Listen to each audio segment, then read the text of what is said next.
They didn't send her masked to protect her. They sent her masked so no one would look too closely. When she crossed into the Alpha's territory, the curse that hid her began to crack. And by the time the Alpha King made his demand, nothing stayed hidden. Malin learned early that the mask was not for her sake. It was placed there to keep the pack comfortable, to give fear something to cling to and call truth. Behind it, she moved quietly through holes that never learned her name, carrying a curse no one bothered to understand. So when the decision came to send her across the border, no one argued. An Omega, masked and inconvenient, made an easy offering. The Alpha's territory was different. The land itself felt older, less interested in superstition, less tolerant of lies. And when Malin stepped into the court of Alpha King Redan, she felt it immediately. The weight of his gaze was not cruel. It was deliberate. He did not ask who she was. He asked why she hid her face. And in that moment, the curse faltered. Before we continue, let's do a quick pack check. Where are you watching from, and what time is it there? I love seeing how far the pack reaches. And tell me in the comments, was the mask hiding a curse, or the truth? Don't forget to like, subscribe, and stay with the pack for more stories like this. The council chamber smelled of old wood and older fear. Malin stood at its center, hands folded, spine straight. The mask pressed against her skin, smooth, featureless, the color of winter bones. Through its narrow eye slits, she watched the council members lean away from her as if distance could prevent contagion. Her stepmother sat among them, draped in ceremonial furs, face arranged in practiced concern. She had not looked directly at Malin in 3 years. The Alpha King has requested tribute. Elder Corwin's voice carried the weight of decision already made. A gesture of goodwill between territories. Tribute. The word hung in the air like smoke.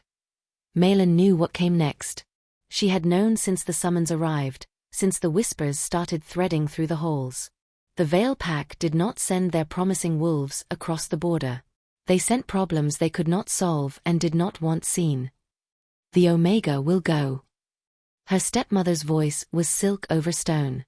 Malin has few ties here. And the mask will show our respect for their customs of modesty. A lie delivered smoothly enough to sound like kindness. No one argued. No one ever did. The curse, whatever they believed it to be, had made her a hollow space in their world. Present but not acknowledged. Breathing but not alive in any way that mattered to them. Elder Corwin nodded slowly. It is decided. Malin of Veil Pack will cross the border at dawn. There was relief in the room, sudden and unmistakable. Shoulders loosened. Someone exhaled too loudly. The council had found a solution that required no courage and no confrontation, just her absence. Malin said nothing. There was nothing to say that they would hear. She turned and walked toward the chamber doors, footsteps echoing against stone. Behind her, the council was already moving to other matters, her name already fading from their tongues. Outside, the corridor was cold and empty. She pressed one hand against the wall and allowed herself a single, steadying breath. The mask never let her forget its presence, the weight of it, the way it stole her expressions and replaced them with blank indifference. But it had also taught her something valuable, how to be still when others expected her to break. They thought they were sending away weakness. They were wrong. Malin had learned to listen in rooms that pretended she wasn't there. She had learned to read the spaces between words, to sense the currents of power that moved beneath courtesy. And she had learned that fear, given authority, could reshape truth into something unrecognizable. The curse only held power because they believed in it. She had begun to suspect that belief was all it ever was. Dawn would come soon. The Alpha King's territory waited across the border, a place she knew only through rumor and warning. They said he was merciless. They said he tolerated no deception. They said his court was bound by laws older than the packs themselves. Malin adjusted the mask and started toward her chambers. Let them send her. Let them believe they were rid of a problem. She would go into the Alpha King's territory with her eyes open and her silence intact. And she would see what remained when fear had nowhere left to hide. The border was marked by a line of standing stones, each one carved with symbols Malin couldn't read. Her escort, 2 Veil Pack guards who had barely spoken to her, stopped at the threshold. Beyond it, the Alpha King's territory stretched under a sky that seemed wider, less forgiving. "Someone will meet you," the older guard said, already turning his horse. They left without ceremony, without looking back. Malin stood alone between territories, the wind pulling at her cloak. She could feel the difference in the air here. Sharper, cleaner, as though the land itself had standards. The pressure in her chest, the constant weight that had accompanied the mask for years, shifted slightly. Not gone, but different. Footsteps approached from the tree line. 3 wolves emerged in human form, dressed in dark leather marked with the Alpha King's sigil, a crown of thorns over a full moon. They moved with the fluid certainty of those who had never questioned their place in the world. The leader, a woman with silver braided through her black hair, stopped several paces away. Her gaze swept over Malin once, cataloguing everything. "You are the one sent from Vale Pack." Not a question. Not an introduction. "I am." Your name was not included in the correspondence. Of course it wasn't. Malin kept her voice level. "Malin." The woman's eyes lingered on the mask. Not with disgust, with calculation. "I am Captain Senna. You will follow. Stay close." They moved through the forest at a pace that suggested they expected her to keep up or be left behind. Malin matched their stride, her breathing even, her awareness sharpened. She noticed the way they positioned themselves, not as escorts, but as observers. They were not protecting her. They were assessing whether she posed a threat. The trees thinned, and the fortress appeared. It was not beautiful. It was inevitable, carved from dark stone, rising from the landscape as though it had always been there and always would be. Banners hung from the walls, still in the windless courtyard. Guards lined the battlements, their attention immediate and unwavering. Malin felt the weight of 100 eyes. Captain Senna led her through the main gates without announcement. No fanfare. No formal presentation. They passed through corridors lit by iron sconces, the stone walls bare of decoration. Everything here felt purposeful, stripped of pretense. They entered a hall where others moved with quiet efficiency, wolves of various ranks conducting the business of the court. Conversations stopped as Malin passed. Not in welcome. In awareness. The mask drew every eye. A young wolf, barely past his first shift, stared openly until an older wolf pulled him back. Whispers started in their wake, following like a current. "Wait here," Senna said, stopping before a set of carved double doors. "Do not wander. Do not remove the mask. Do not speak unless directly addressed." She left without waiting for acknowledgement. Malin stood in the corridor, feeling the attention of the court like heat against her skin. But something else was happening, something she couldn't name. The mask felt looser. The curse's grip, the one that had pressed against her thoughts like a hand over her mouth, had weakened. Here, in this place of ancient law and deliberate truth, fear had less room to breathe. And when the doors opened, when she felt the presence on the other side, commanding, absolute, impossible to ignore, Malin understood. The Alpha King was waiting, and nothing would be the same. The throne room was quieter than Malin expected. No crowd. No ceremony. Just stone and shadow and the figure seated at the far end, backlit by windows that stretched toward a sky going dark. Alpha King Reden did not rise. He sat with the stillness of something carved from the mountain itself, broad-shouldered, dark-haired, his face composed in a way that revealed nothing and missed nothing. His eyes found her immediately, and Malin felt the weight of his attention like a physical thing. Captain Senna bowed. "The offering from Vale Pack, my lord." Offering. The word echoed in the vast space. Reden's gaze did not shift from Malin. "Leave us." Senna hesitated for half a breath, then withdrew. The doors closed with a finality that made the silence heavier. Malin stood her ground. She had learned long ago that stillness was its own kind of strength. The mask hid her expression, but she kept her chin level, her hands relaxed at her sides. The Alpha King studied her with the patience of someone who had never been denied anything he truly wanted to know. "They sent you without announcement," he said finally. His voice was low, controlled, the kind of voice that didn't need volume to command. "Without name in the official correspondence. Without rank designation. I am Malin, Omega of Vale Pack. Omega." He repeated the word as though testing its accuracy. And the mask? A requirement of my pack. Why? The question was direct, unadorned. Most wolves would have circled it, would have allowed her the courtesy of evasion. Reedon simply asked. They say it is for the comfort of others. Something flickered in his expression. Not quite amusement, not quite disdain. And you believe this? Malin considered the question. In the Vale Pack, no one had ever asked what she believed. They had told her what was true and expected her acceptance. I believe they are comfortable when I wear it. Reedon leaned forward slightly, elbows resting on the arms of his throne. You are in my territory now. My laws. My court.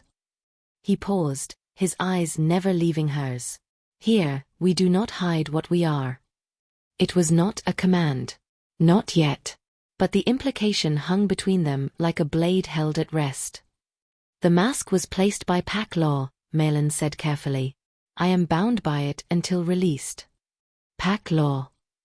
Reedon's tone suggested he found the concept less binding than Vale Pack intended. And if I invoked the law of truth? If I demanded transparency within my borders? Malin's pulse quickened, but she kept her voice steady. Then I would answer to the higher law. For a long moment, he said nothing. The silence stretched, became something alive and watchful. Malin could feel him reading her, not her face which the mask concealed, but her posture, her breathing, the way she held herself in the face of his scrutiny. You do not carry yourself as an omega, he said finally. It was an observation, not an accusation. But it landed with the force of truth spoken aloud for the first time. Malin said nothing. There was nothing safe to say. Reedon rose from his throne, descended the steps with measured grace. He stopped 3 paces away, close enough to emphasize the difference in their power, far enough to allow her dignity. You will remain in my court, he said. You will be housed, fed, and observed. His eyes narrowed slightly. And when I am certain of what I see beneath that mask, we will speak again. He turned and walked toward a side door, leaving her standing in the center of his throne room. Alone with the certainty that she had just been seen. Truly seen. For the first time in years. The chamber they gave her had a window. It was a small thing, but Malin stood before it for longer than necessary, watching the courtyard below. In Vale Pack, her room had faced a wall. Here, she could see the training grounds, the guards rotating shifts, the wolves moving with purpose through their daily routines. No one looked up at her window with fear. She pressed her hand against the glass, feeling the cold seep through. The next morning, a servant arrived with clothing, simple but well-made, the fabric sturdy and clean. Not the threadbare garments she'd worn in Vale Pack, selected to ensure she remained forgettable. You're expected in the common hall for first meal, the woman said, her tone neutral but not unkind. Captain Senna will collect you. Malin dressed and waited. When Senna appeared, she led her through corridors already busy with morning activity. Wolves nodded to the captain, and their eyes tracked Malin with curiosity rather than revulsion.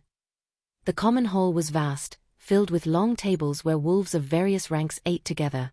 Not segregated. Not divided by invisible hierarchies that everyone pretended not to see. Senna gestured to an empty seat near the center. Sit. Eat. Listen. Then she left Malin alone among strangers. For a moment, no one spoke. Then a young woman across the table pushed a plate of bread closer. You're the one from Vale Pack. I am. The mask, is it religious? An honest question. Not a whisper behind raised hands. It's complicated, Malin said. The woman nodded as though this were a sufficient answer and returned to her meal. Conversation resumed around her. Talk of patrols, of boundary disputes, of a hunting expedition planned for the following week. Malin listened, absorbing the rhythm of this place. No one stared. No one flinched. But she felt something else, something she couldn't quite name. A loosening, like a knot slowly coming undone. The mask still sat against her face, but the pressure behind it, the weight that had always accompanied it, was changing. Over the following days, Malin moved through the court with careful attention. She observed the training yard from her window, watched the way wolves deferred to strength and competence rather than birth rank alone. She walked the halls and noted how Captain Senna commanded respect through earned authority, not fear. And she noticed the way others began to notice her. A guard held a door open without being asked. A scholar nodded to her in the library, a space she'd discovered on the second day. An older wolf in the courtyard paused mid-conversation, his head tilting slightly as she passed, as though catching a scent he couldn't quite place. The curse was fracturing. She felt it most acutely in the evenings, when the court gathered in the great hall and she sat at the edges, watching. The mask remained, but something beneath it was pushing through, some presence she had learned to suppress so thoroughly she'd forgotten it existed. One night, as she returned to her chamber, she caught her reflection in a polished shield mounted on the wall. The mask stared back, blank and lifeless, but her posture had changed. Her shoulders were broader, her spine straighter. She looked less like someone hiding and more like someone waiting. Malin turned away from the reflection and entered her room, closing the door behind her. The Alpha King had said he would observe.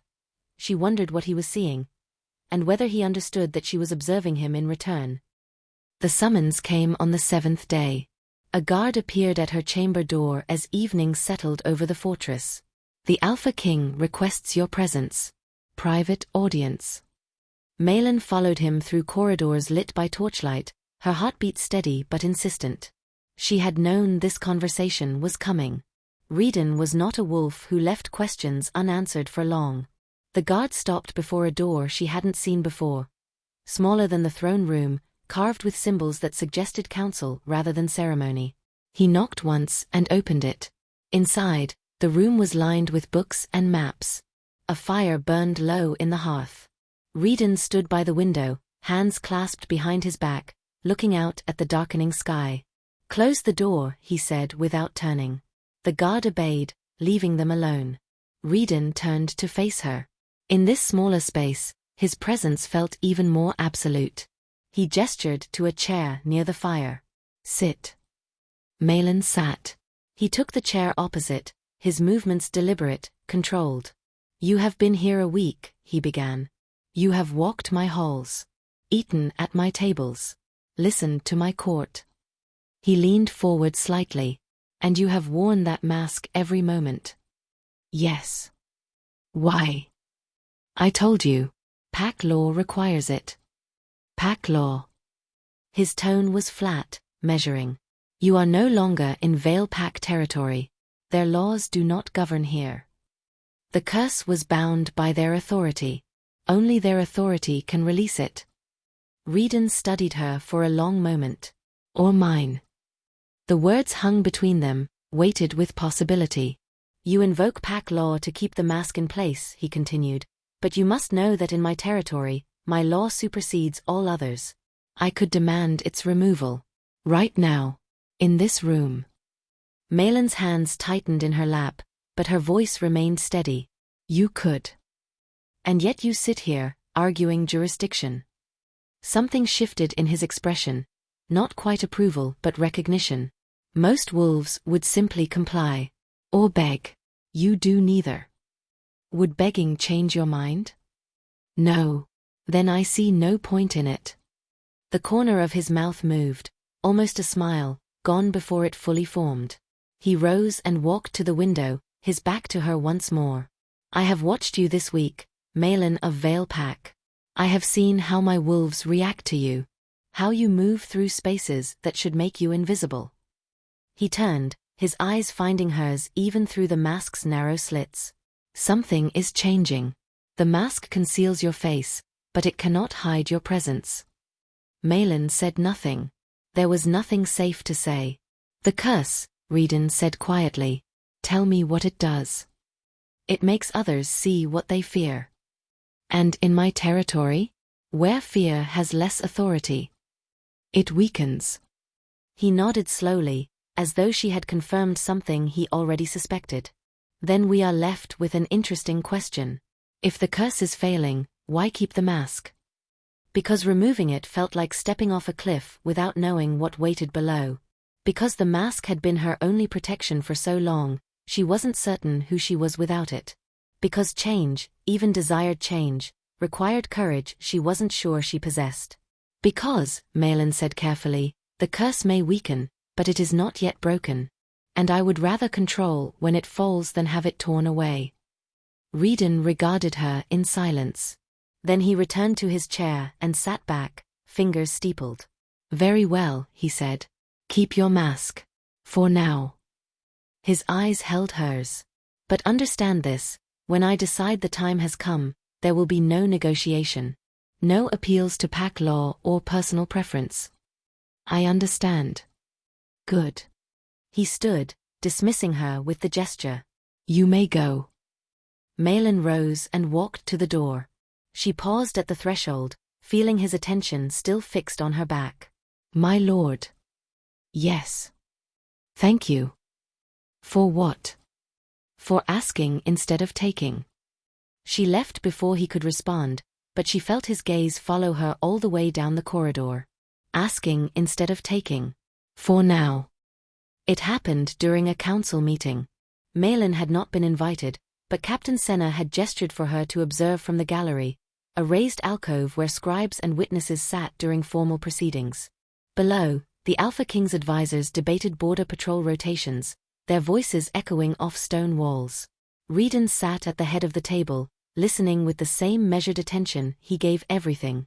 His presence anchored the room, made every word spoken feel consequential. Malin watched from above, silent and still.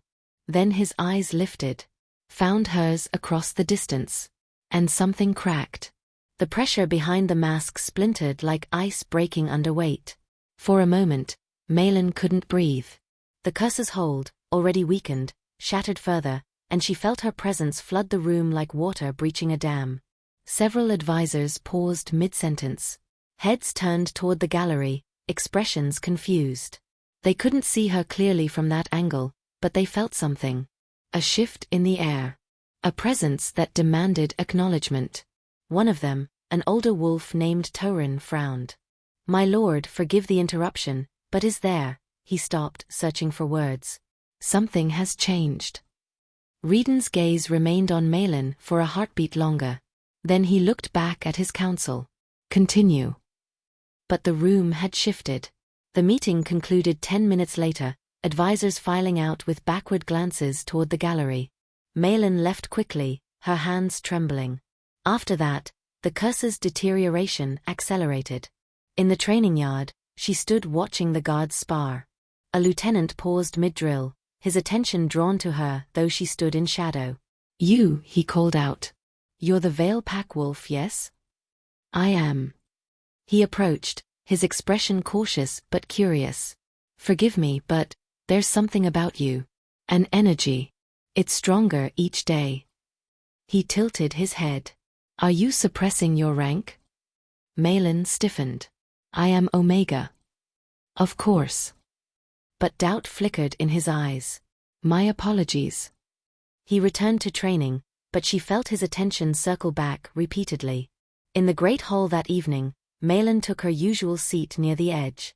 The conversations around her continued as normal, until Reedon entered. The room fell quiet as it always did. He walked to the head table, his movements efficient and commanding. Then he looked directly at her. The curse fractured further. Wolves throughout the hall turned, following his gaze. Their faces registered confusion, then something else. Recognition without understanding. As though they were seeing her for the first time but couldn't explain what had changed. A woman leaned toward her companion. Is she wearing a different mask? No, it's the same. Then why does she look? The woman stopped, unable to finish. Malin forced herself to remain still, to breathe evenly. Her hands were steady on the table, but inside, she felt everything shifting. The mask that had defined her for years was becoming irrelevant. Whatever it had hidden, whatever the curse had distorted, was burning through. And the Alpha King was watching it happen with the patience of someone waiting for an inevitable conclusion. That night, lying in her chamber, Malin pressed her palms against the mask. She could feel her own face beneath it, warm, alive, no longer distorted by the curse's weight. The mask was now just leather and paint. The curse was just belief, finally starved of the fear that had sustained it. And tomorrow, she knew, Reedon would make his demand. The truth could not hide much longer. Neither could she. The summons came at dawn. Every wolf in the fortress was called to the great hall. Not a request. A command issued in the Alpha King's name, carrying the weight of ancient authority. Malin dressed slowly, her hands steady despite the certainty settling in her chest. She knew what was coming. Had known since yesterday, when Reden's eyes had held hers across the hall and something final had passed between them. The waiting was over. Captain Senna appeared at her door. It's time. They walked through corridors already emptying as wolves converged on the great hall. Senna said nothing, but her posture was formal, prepared. Whatever was about to happen, the captain had been briefed. The great hall was filled beyond capacity. Wolves lined the walls, packed the galleries, stood shoulder to shoulder in a silence that felt like held breath. At the center, a space had been cleared. And at the head, Reden stood before his throne, waiting. Senna led Malin to the cleared space and stepped back.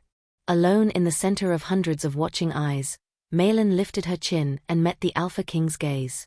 He descended the steps with deliberate slowness, each footfall echoing. When he reached the floor, he turned to face the assembled court. I invoke the law of truth. The words fell like stones into water. Ripples of reaction moved through the crowd, sharp intakes of breath, shuffling feet, the rustle of fabric as wolves straightened. Reden's voice carried to every corner of the hall. This law is older than any pack. Older than territories or borders. It was written when wolves first learned that survival required trust, and trust required transparency. He paused, letting the words settle. Under the law of truth, no wolf may hide their nature within these walls. No deception, no concealment, no veil between truth and witness. His eyes swept the assembly. All masks, physical, political, or otherwise, must fall. Murmurs spread through the crowd. Malin felt the attention of the entire court press against her like a physical weight. Reden turned to face her fully. Malin of Vale Pack. You were sent here masked. You have remained masked. Your former pack claims this is necessary, that what lies beneath must be hidden for the good of all. He stepped closer, his voice dropping but somehow still carrying. I say their law is born of fear, not wisdom. And in my territory, fear does not govern. He extended his hand, palm up. An offering, not a demand. Remove the mask. The hall was silent enough to hear heartbeats. Malin looked at his outstretched hand, then at his face. This was not a request. Not truly. But he was giving her the choice of how it happened, with dignity or through force. She thought of Vale Pack, of the council that had sent her away like refuse. Of her stepmother's careful lies and the years spent invisible. Of the curse that had never been hers to carry. Then she thought of this place. Of honest questions and earned respect. Of a court that valued strength over superstition. Of an Alpha King who had observed her, questioned her, and waited for truth to surface naturally. By the law of truth, Reden said quietly, his hand still extended, I ask you to show this court what Vale Pack tried to hide. Malin reached up. Her fingers found the edge of the mask. And in the breathless silence of the Alpha King's court, with hundreds of eyes watching and one pair of eyes that had seen her all along, she began to lift it away. The mask came away. Malin held it in her hands, leather and lies, nothing more, and let it fall to the floor. The silence was absolute. She stood unmasked before the Alpha King's court, her face bare to the world for the first time in 3 years. The air touched her skin, cool and honest. She did not look down, did not hide. She looked at Reden. His expression did not change. No shock, no disgust, no revelation. Just the same measured observation he had given her from the beginning. As though he had known all along what the mask concealed. Nothing monstrous. Nothing shameful. Just a face. The curse, already fractured, shattered completely. Whatever distortion it had cast, whatever fear it had fed upon, found no purchase here. Not in this hall. Not under the law of truth. Not in the presence of wolves who valued clarity over comfort. Malin felt it break like chains snapping. The weight she had carried for years gone. The pressure that had made her small, made her quiet, made her invisible, dissolved. And in its absence, something else emerged. Presence. Authority. The resonance of an alpha that had been suppressed so long, even she had forgotten it existed. The court felt it. A young wolf in the front row took an involuntary step back. An advisor's eyes widened. Captain Senna's hand moved to her sword hilt, not in threat but in instinctive response to power. Murmurs began, low and spreading like wind through grass. She's not an Omega. How did they hide? Reedon raised one hand. Silence fell instantly. He walked a slow circle around Malin, his gaze assessing. Not her face, that had never mattered. He was observing what the court now felt, what he had suspected and waited to confirm. You see it now, he said to the assembly. What Vale Pack tried to bury. What they sent away because they feared it more than any curse. He stopped in front of Malin. Natural alpha resonance. Rare. Powerful. Inconvenient. The words hung in the air, undeniable. They did not mask her to protect others from a curse, Reedon continued, his voice cutting through the silence. They masked her to protect themselves from competition. From truth. From the disruption of a hierarchy built on bloodline rather than merit. He turned back to Malin. You were never cursed, were you? Malin's voice was steady, clear, no longer muffled behind leather. The curse made others see what they feared. In Vale Pack, they feared someone who could challenge their authority without title or birthright. She met his eyes. So they gave their fear a name, called it a curse, and made me wear it. And you let them. I had no choice. You always had a choice. His tone was not cruel, simply factual. You chose survival. There is no shame in that. He paused. But you are in my territory now. And here, you will choose again. Malin straightened her spine, feeling the full weight of her presence for the first time in years. No mask. No suppression. No apology. I choose truth, she said. The corner of Reedon's mouth lifted, not quite a smile but close. Good, he said. Then he turned to face his court. Let it be known. The mask is removed. The deception is ended.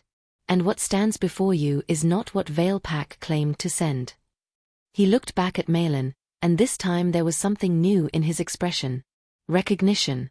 Equals recognizing equals. Tomorrow, he said quietly, we discuss what comes next. The court erupted into conversation, but Malin heard none of it. She stood unmasked, undeniable and finally seen. The delegation from Vale Pack arrived 3 days later.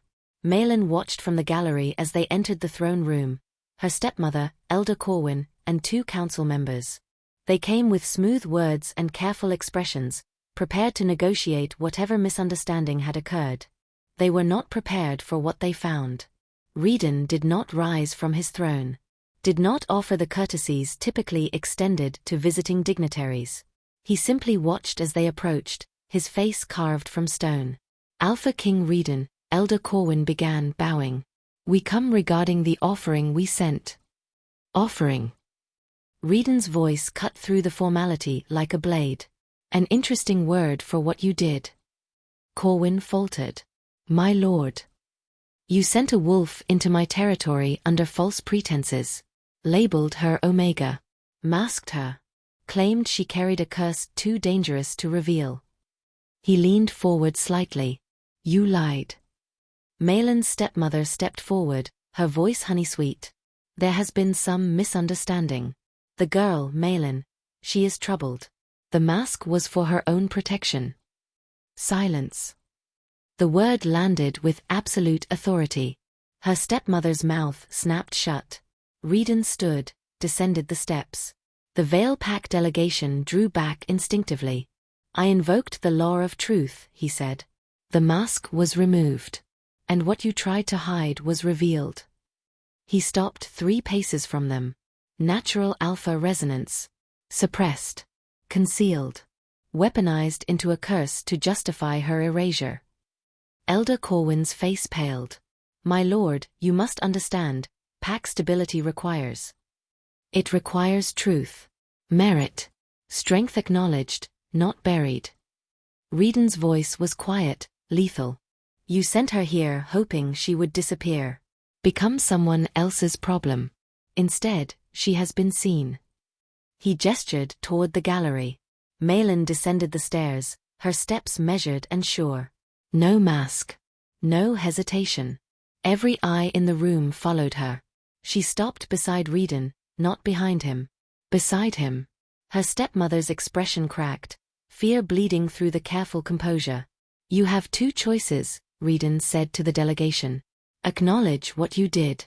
Publicly admit the deception and release Malin from all Vale Pack claims and obligations. He paused. Or refuse, and face the consequences of sending a falsely ranked wolf into my territory under political pretense. The silence stretched. That would be an act of deception bordering on espionage, Elder Corwin said slowly. Yes, it would. The council members exchanged glances. Mathematics of power, suddenly recalculated. They could not afford conflict with the Alpha King. Could not risk having their deception made public across all territories. We acknowledge, Corwin said finally, the words bitter, that mistakes were made in Malin's classification. We release her from all pack bonds. And the curse? There was no curse. Only fear. Mismanaged. Reden nodded once. Then we are finished. You may leave my territory. They left without another word, without looking at Malin. As though she had already ceased to exist in their world. When the doors closed, Reden turned to Malin. You are free of them, he said. No pack. No obligations. No lies defining you. Yes. And now you must choose what comes next. He studied her carefully. You could leave. Find another pack, build something elsewhere. Or, he paused. You could stay. Not as subject. Not as guest. As part of this court's leadership. Your resonance, your strength, used as it should be. Malin met his gaze. As equal. As equal. She thought of the mask on the floor of the great hall. Of the years spent invisible. Of the choice she had made 3 days ago to speak truth instead of comfort. I choose to stay, she said. I choose to build something that cannot be masked or hidden or erased. Reden extended his hand.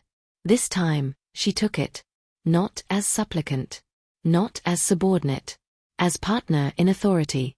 The court would adjust. It had no other choice.